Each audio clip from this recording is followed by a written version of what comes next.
And welcome to another sports podcast. My name is Cayman and I am your host. Now I'm coming to you guys live New Year's Eve. So you might hear a little fireworks in the background. It ain't gunshots. Trust me. People just partying, out celebrating. Me though, I'm out here watching basketball and I have a couple basketball topics for you guys.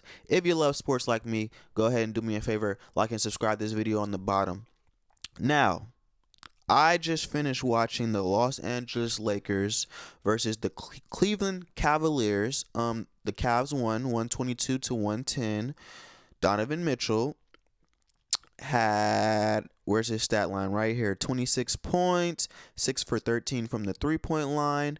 Jared Allen, 27 points, 14 rebounds, 12 for 14 field goals. Darius Garland did not shoot the ball well, going 5 for 16, but he did have 14 assists. And throughout the game, you could see him literally picking the Lakers defense apart. So even if he wasn't scoring the ball at a high clip, the shots he did make mattered, and he assisted the ball and did what he needed to do as far as distributing the ball to the right people, giving Jared Allen a lot of those points off of his drive, dribble penetration, and then dump off to Jared Allen. On the Lakers side, Anthony Davis, 28 points, 13 rebounds.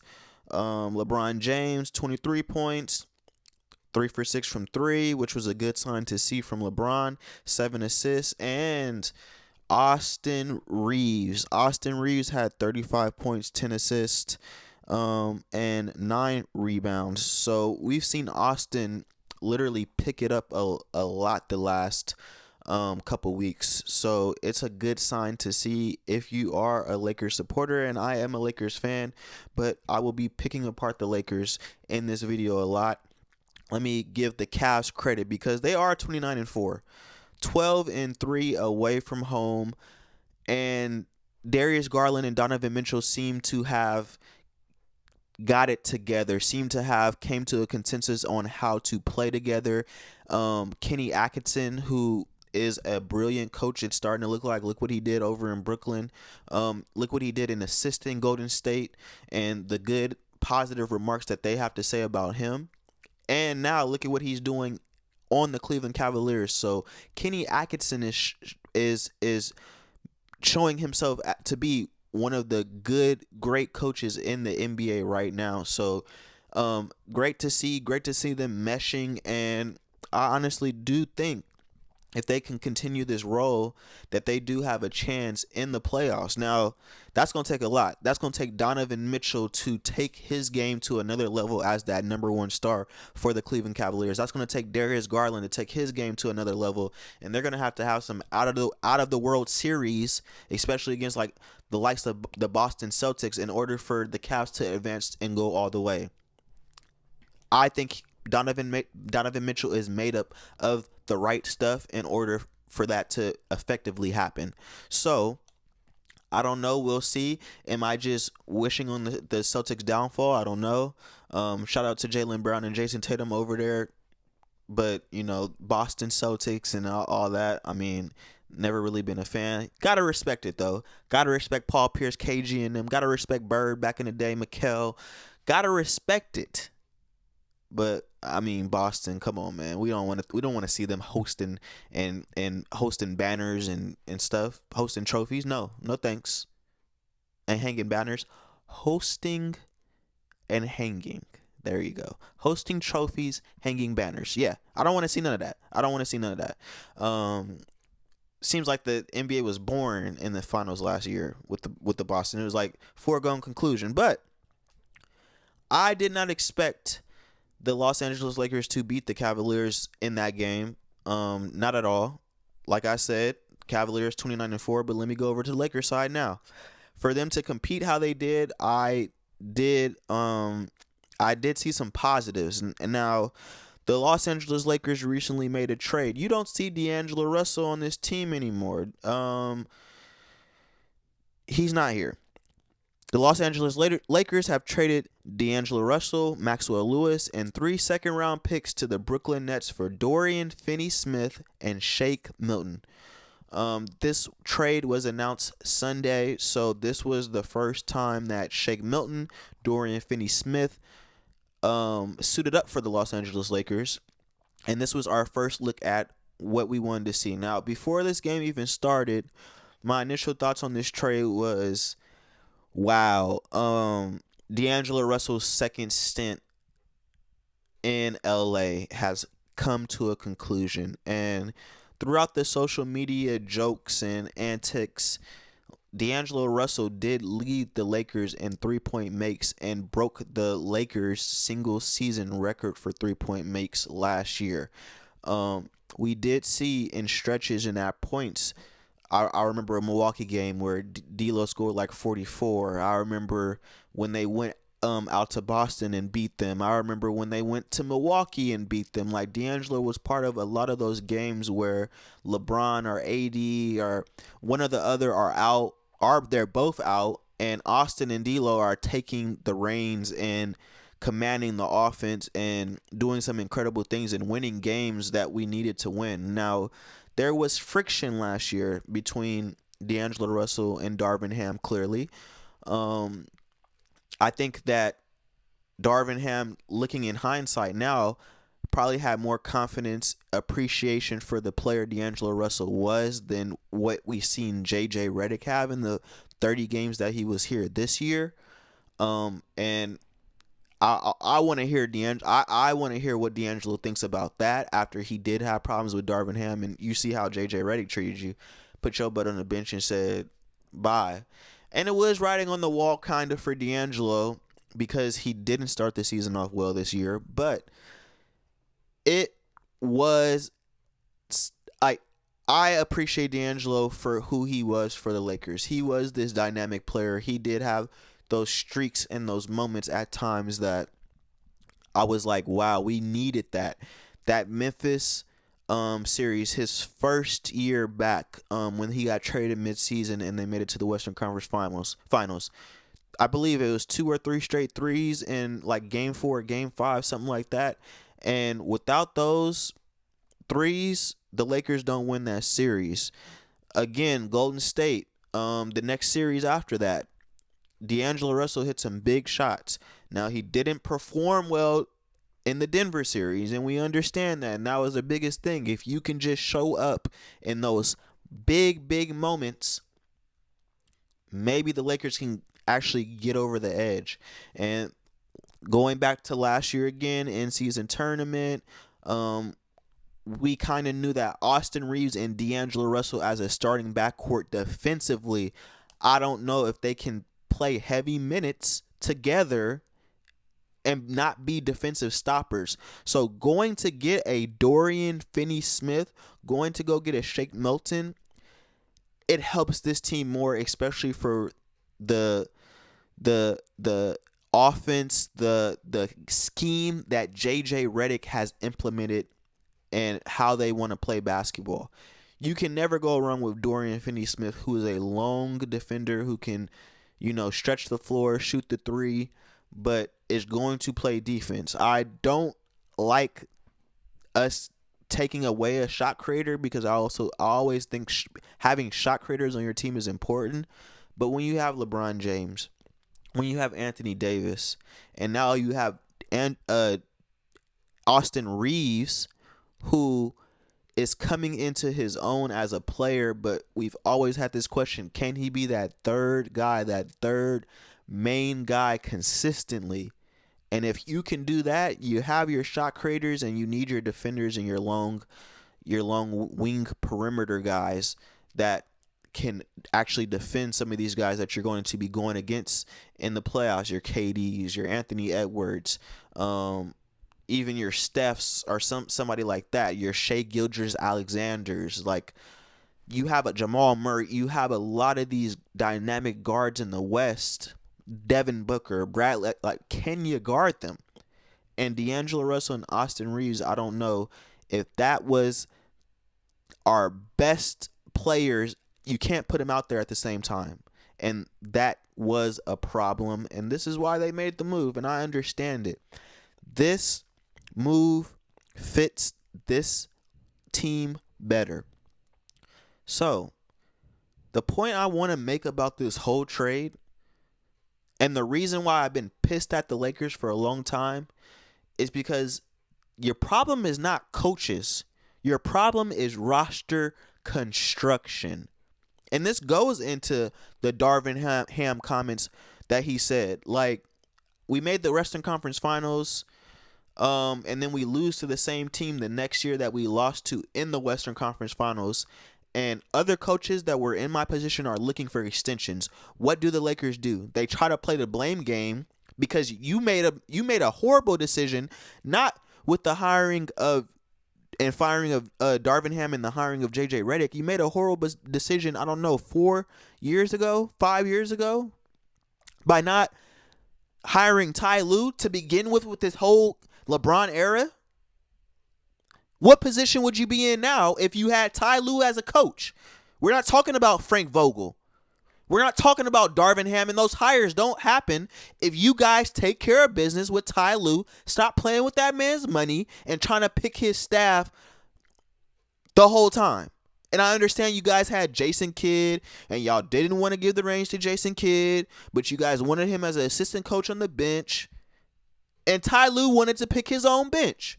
And then you lowballed him on the money and the years.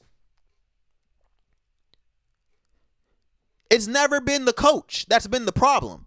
Even though y'all should have did that the first time. Because Frank Vogel won a championship. Darvin Ham made it to the Western Conference Finals. Roster construction. Y'all sat there and blamed Russell Westbrook, but had Matt Ryan as the best three-point shooter on the team. Matt Ryan, where is he at now? No disrespect, but he's not no marquee shooting guy. Roster construction. You can't have 3 stars on the team, try to blame one and scapegoat one, and the roster doesn't compare. You see what Russell Westbrook is doing in Denver with a more well-constructed roster. Roster construction. Rob Pelinka, this is a lot on you. It's a lot on you. So I don't want to hear anything about the Lakers are still mid. And this is why I didn't expect them to beat the Cavaliers. This is why I don't expect them to do much right now. But they are building. And I do think this is a positive. But where's Vando? Where's Christian Wood? I believe Vando was a participant in non-contact related something in practice. So he's working himself back, and I understand that. But until I see this team fully healthy, Gabe Vincent is nicked up. Until y'all can go get another shooter or enhance this roster a little bit more, Rob Pelinka, you better not be done with what you're doing. Don't talk to me about the coaches. And that's a big problem in the NBA. These GMs are pointing the finger at the coaches instead of pointing the fingers at themselves. I love D'Lo's game. Dynamic player. But I understand Dorian Finney-Smith, Shake Milton, putting those guys on this team, getting longer defenders is what the Lakers need right now. But let me get back to my point about them talking about the coaches. Now let's go to another firing that kind of had me just puzzled in the brain, just puzzled in the mind. I didn't understand it. What's going on in the NBA? These GMs not taking accountability, but they're firing their coaches. So let's go down to Sacramento. We're in LA, you know. Is that south, north? I don't know. But we're going to Sacramento, okay? Let's talk about firing coaches. Mike Brown was the coach of the year. Wait, scratch that. The unanimous coach of the year in the 2020 and 23 season. That was a great time. We had Light the Beam, Sabonis, De'Aaron Fox came on the scene. And they were, I believe, the number 3 seed that year. and lost in the first round to the Warriors, which was expected. I mean, it took a Steph Curry crazy Game 7 game in order. Let me get Steph Curry's stats for that Game 7 game versus the Kings. Kings Warriors Game 7. I think he had a 50 ball. Yes, 50 points. My goodness. This would have took to beat that Sacramento Kings team who went 48-34 that year. Steph Curry, 50 points, 20 for 38. I remember that. I remember Kevon Looney had 21 rebounds that game.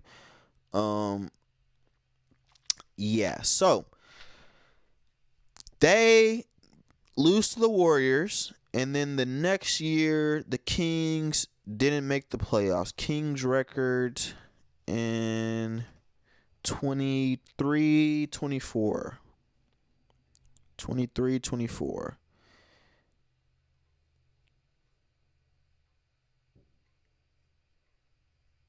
(46-36). They finished 9th in the West.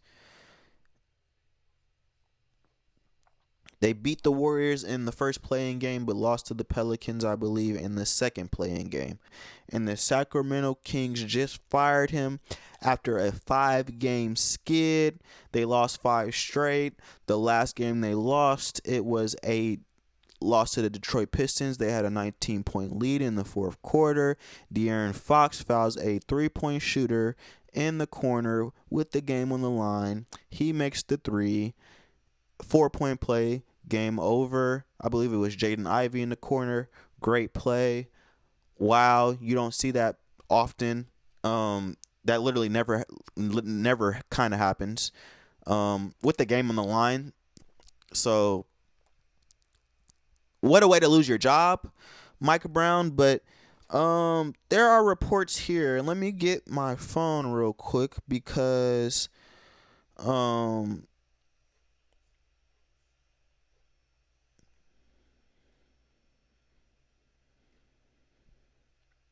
the Sacramento Kings just fired Mike Brown right before the team boarded a flight to LA.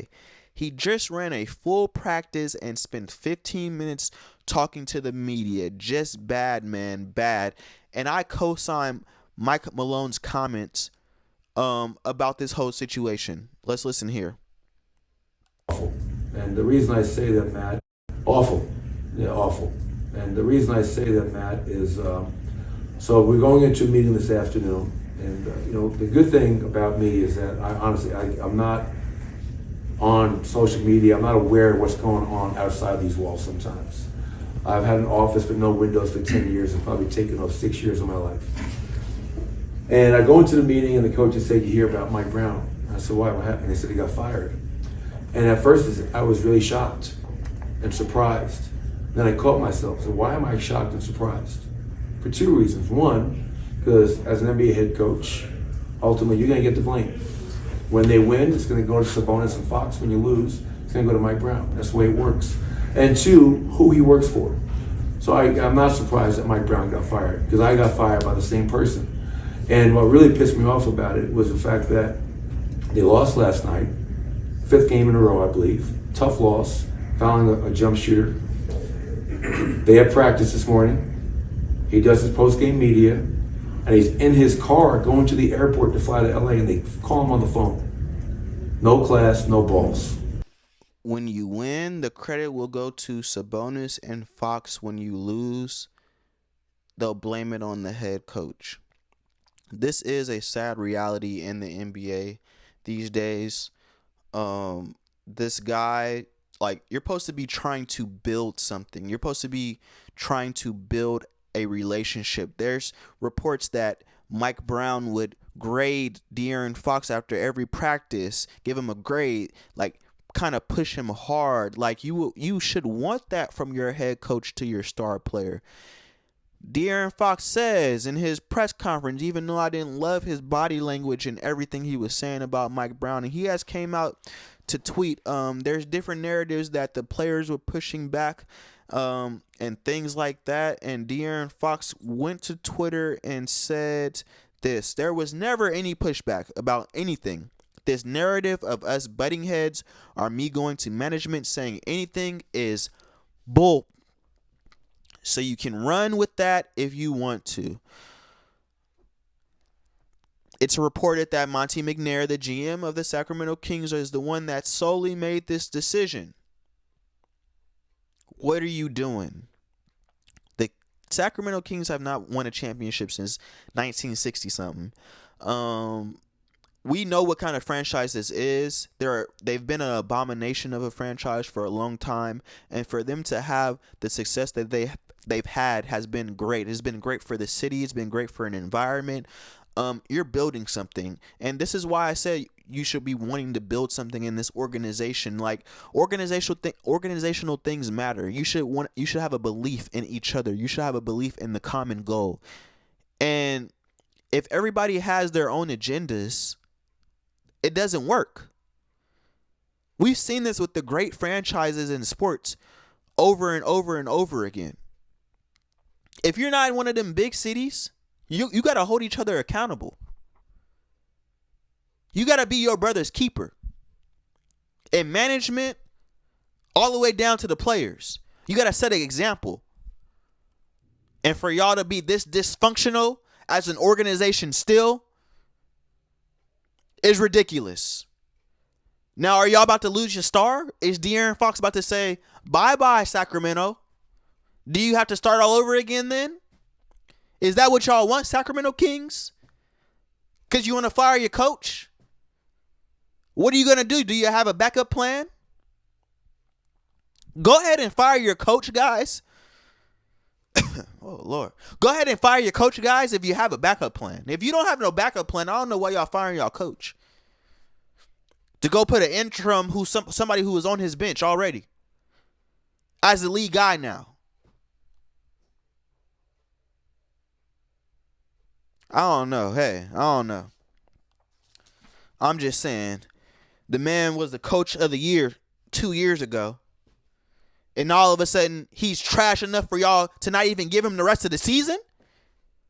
Y'all couldn't give him the rest of the season. But you thought this DeMar DeRozan acquisition was going to put y'all, over the edge? Look at your roster, GM. Look at your roster, Monte McNair. This is the same organization that fired Mike Malone. He don't mess with y'all. The dysfunction is showing. The aura is showing, and it stinks. It's bad. And teams don't win when they do stuff like this to coaches. God gets y'all. Same reason why I think the Lakers are in the position they're in. A pack of mid. That's my team. I love them. I know the history. But they're a pack of mid. Because you don't do right. You try to fire somebody and make the whole situation right when it's been roster construction the whole time. Be better at your jobs, GM. I know they're hard. I know you have a lot on you. But in order to get the eyes off you, y'all blame the coach. And that's a problem. And I'm going to call it out. NBA, get it together, man. Get it together. This has been another sports podcast. I am Cayman. I'm signing off. 2025 is going to be a great, epic year for sports. And I'm going to be here every step of the way detailing everything. We got basketball. We got football. Super Bowl is coming up. Are the Chiefs going to three-peat? Are y'all really going to let the Chiefs three-peat again? I mean, the greatness of Patrick Mahomes. To be alive in this era, to see Tom Brady, and now to see Patrick Mahomes take the reins, even if he doesn't win every year, just the domination aspect. I'm going to look back at this in 10 to 15 years and be like, I experienced that. I lived through that. So It's a great time to be a sports fan. LeBron just turned 40. Does he have anything more left in the tank? Who is going to take that mantle in the NBA? We'll be talking about viewership in the NBA a little bit later. We'll be talking about the next generation of the NBA. We'll be talking about a lot of different things, WNBA topics, college basketball, women's college basketball, really. Juju Watkins, real deal. Paige Buckner, real deal. So there will be a lot of sports topics to talk about this year. I will be here every step of the way. Lakers making another move. It's time. Y'all need to make another move. All right, peace.